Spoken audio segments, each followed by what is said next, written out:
Bonjour Éric Coquerel. Bonjour. L'ancien Premier ministre Bernard Cazeneuve a annoncé hier qu'il portait plainte contre Jean-Luc Mélenchon après ses propos sur la mort de Rémi Fraisse. Ce jeune militant écologiste avait été tué par une grenade défensive en 2014 au barrage de Sivins, alors que Bernard Cazeneuve était ministre de l'Intérieur. Et dimanche, lors d'une réunion publique, Jean-Luc Mélenchon a parlé de Bernard Cazeneuve dans ces termes, le gars qui s'est occupé de l'assassinat de Rémi Fraisse. Est-ce que ces propos vous paraissent acceptables ? Vous savez, ce qui me paraît pas acceptable, c'est le fait qu'un jeune homme soit mort à Sivens, Rémi Fraisse, militant pacifiste en 2014, pour avoir défendu une zone humide. Ce qui me paraît outrancier, c'est cette mort. Et les déclarations de M. Cazeneuve veulent en réalité faire oublier quelque chose que nous avions déjà dénoncé à l'époque, et qui d'ailleurs se révèle vrai du fait de la qualification pénale de l'enquête en cours, c'est-à-dire qu'il y a eu un homicide, et que cet homicide, il y a une responsabilité politique de la chaîne de commandement qui va jusqu'à la place Beauvau. Donc oui, nous le répétons, ce que nous avions déjà dit à l'époque d'ailleurs, M. Cazeneuve est politiquement responsable de ce qui s'est passé, c'est-à-dire d'un maintien de l'ordre anormal, dans des conditions anormales.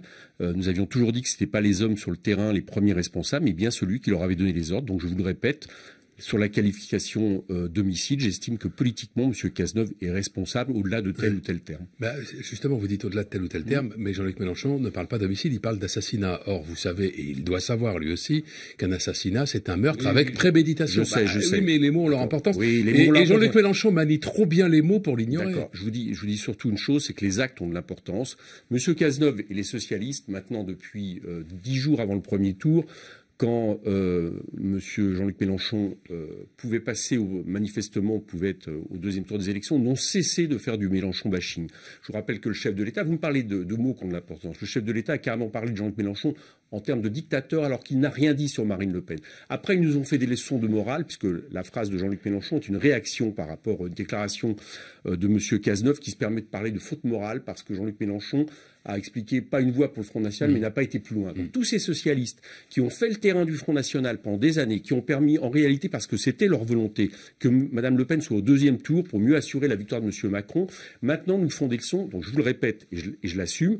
Au niveau de ce qui est grave, ce sont les actes. Dans les actes, il y a eu des répressions absolument anormales du mouvement social, écologique, citoyen, pendant que M. Cazeneuve était ministre de l'Intérieur.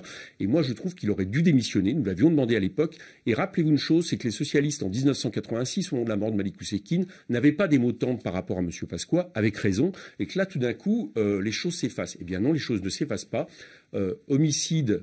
c'est un terme grave qui est reconnu de manière pénale. Qui n'est pas celui employé par Jean-Luc Mélenchon. D'accord, mais la responsabilité de l'État est recherchée en ce moment par les tribunaux administratifs. Et je vous le dis, je suis très étonné que M. Cazeneuve soit à la position de donner des leçons à tout le monde. Il n'a pas à les faire. Il a été ministre de l'Intérieur d'un gouvernement qui a tué un jeune homme à Sivens et qui aurait pu d'ailleurs tuer d'autres personnes, parce que la manière dont ont été réprimées les manifestations sur la loi El Khomri, je parle de syndicalistes, a été également extrêmement grave. Je vous rappelle que plusieurs ont perdu des yeux et ont été défigurés pendant ces manifestations. Donc rien à retirer, Jean-Luc Mélenchon ne va pas trop loin, il n'a pas franchi un cap dans le registre de l'outrance. Non, ce qui va trop loin, oui. Ce qui va trop loin, c'est pas tel ou tel mot lors d'un meeting public, c'est la caractérisation d'un gouvernement qui a fait une politique antisociale, répressive pendant 5 ans et qui essaye de le faire oublier au moment des législatives. Pourquoi M. Cazeneuve n'a pas attaqué Jean-Luc Mélenchon quand nous avions dit qu'il était responsable politiquement de la mort, à l'époque de la mort de Rémi Fraisse? Les propos étaient très clairs, nous l'avons tous dit. M. Cazeneuve n'a rien dit.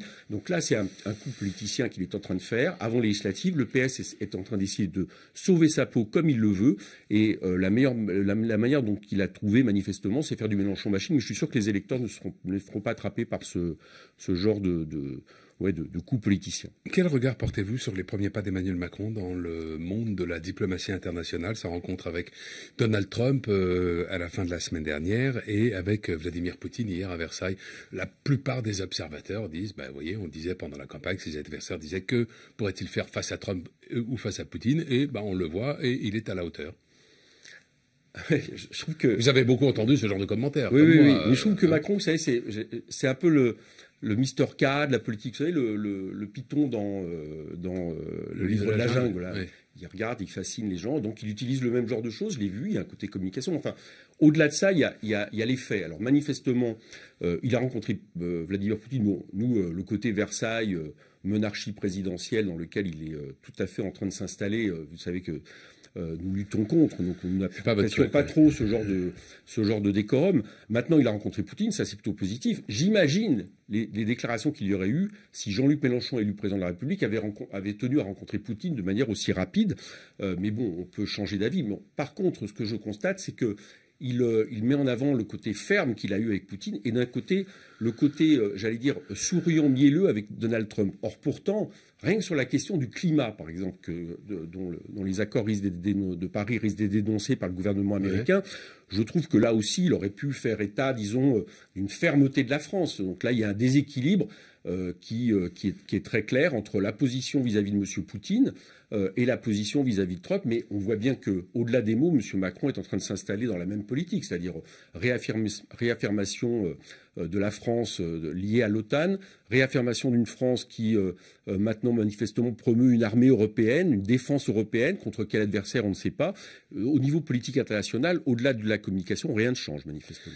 Jean-Luc Mélenchon a trouvé hier qu'il y avait des côtés poutiniens chez Emmanuel Macron, parce qu'a-t-il dit, comme en Russie, ce sont les oligarques qui sont au pouvoir. Vous partagez cette appréciation? Ah oui, c'est assez clair, oui, bien sûr. Regardez Antoine Fouché, qui était un des responsables du MEDEF, qui se retrouve responsable directeur du cabinet du ministère du Travail, qui va travailler sur la loi travail.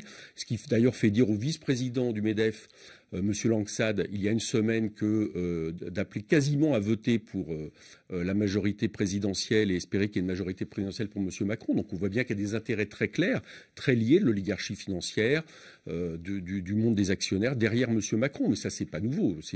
C'est quelque chose qu'on a vu et qu'on a vu monter et qui est en train de s'installer dans les cabinets. Tout le monde le dit. Puisque vous parlez de la loi travail sur ce plan-là de politique intérieure, dans les premières discussions sur la loi travail, il semble, Emmanuel Macron, avoir fait assez bonne impression aux responsables syndicaux. On les a vus la semaine dernière sortir de son bureau, plutôt souriants, plutôt confiants sur l'avenir des discussions. Là aussi, c'est l'effet serpent charmeur. J'ai pas vu tous les mêmes commentaires. Enfin bon, admettons, de toute façon, on a le droit de sortir souriant d'une première rencontre avec le président de la République. Emmanuel Macron.